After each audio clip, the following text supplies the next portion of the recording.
పిల్లలు డ్రగ్స్ కు బానిసలు కాకుండా చూడాల్సిన బాధ్యత తల్లిదండ్రులదేనని తెలిపారు సీఎం రేవంత్ రెడ్డి. వ్యసనాల బారిన పడి పంజాబ్ లాంటి రాష్ట్రం కోలుకోలేని స్థితికి వెళ్లిపోయిందని తెలిపారు. తెలంగాణలోనూ స్కూళ్ల ముందు గంజాయి చాక్లెట్లు అమ్ముతున్నారని ఫైర్ అయ్యారు సీఎం రేవంత్. ఈ రోజు మనం ఎంత కష్టపడి ఎంత ఆర్థిక ప్రగతి సామాజిక ప్రగతి సాధించినా మన పిల్లలు సరైన దారిలో లేకపోతే మన శ్రమంతా వృధా. మన కళ్ళ ముందే మన పిల్లలు వ్యసనాలకు బానిసలైతే ఇది సమాజానికి తీరని దుఃఖం. పంజాబ్ లాంటి రాష్ట్రాలను మనం చూస్తున్నాం, కళ్ళ ముందే నిర్వీర్యం అయిపోయి 50% పైగా, ఒక స్టడీస్లో 70% పంజాబ్ ఉండే సమాజం ఈరోజు డ్రగ్స్కో గంజాయికో ఇతర వ్యసనాలకో బానిసలయ్యి ఈరోజు పంజాబ్ ఒకనాడు పౌరుషానికి దేశ స్వతంత్రంలో నుంచి మొదలు పెడితే దేశ భద్రతలో పంజాబ్లో వీర సైనికులు సమాజం కోసం ఎంతో సేవలు అందించిన వాళ్ళు ఉన్నారు. ఈరోజు వ్యసనాల బారిన పడి కోలుకోలేని పరిస్థితికి ఆ రాష్ట్రం వేగంగా ప్రయాణం చేసింది. ఈరోజు తెలంగాణ రాష్ట్రంలో కూడా ఆశ్చర్యం కలిగించే సంఘటనలు మా దృష్టికి వస్తున్నాయి. కొన్ని మేము సమాజానికి చెప్తాం, కొన్ని చెప్పాం. మా పోలీస్ డిపార్ట్మెంట్కి తెలుసు.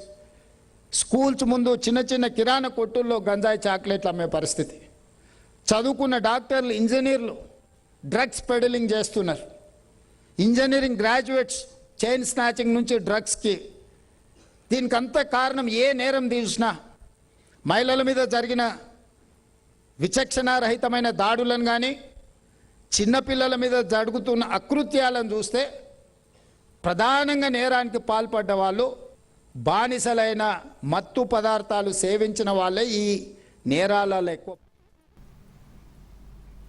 డ్రగ్స్ గంజాయి అమ్మకాలపై పోలీసులకు సమాచారం అందించారన్నారు సీఎం రేవంత్ రెడ్డి. స్కూల్ అడ్మిషన్ల సమయంలోనే మత్తు పదార్థాల జోలికి వెళ్లబోమని అండర్టేకింగ్ తీసుకోవాలని సూచించారు. చర్చ చేయనంత మాత్రాన సమస్య లేదని భావించొద్దని తెలిపారు సీఎం రేవంత్ రెడ్డి.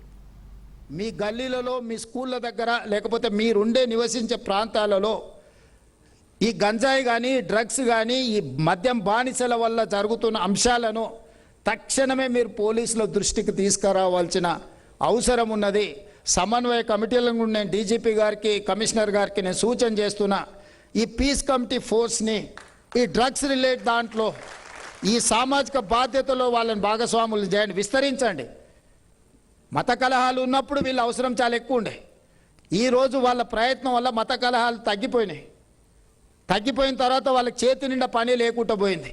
వాళ్ళని ఇన్వాల్వ్ చేయండి, సిస్టంలో ఎవాల్వ్ చేయండి. వాళ్ళ గల్లీలో ఎవడైనా గంజాయి అమ్మితే మీకు ఒక ఇన్ఫర్మేషన్, కౌన్సిలింగ్ చేయడానికి ఆ గల్లీలోనో ఆ బస్తీలోనో లేకపోతే ఆ కాలనీల్లో ఆ అపార్ట్మెంట్ అసోసియేషన్లను ఇదొక సబ్జెక్ట్ కింద పెట్టండి.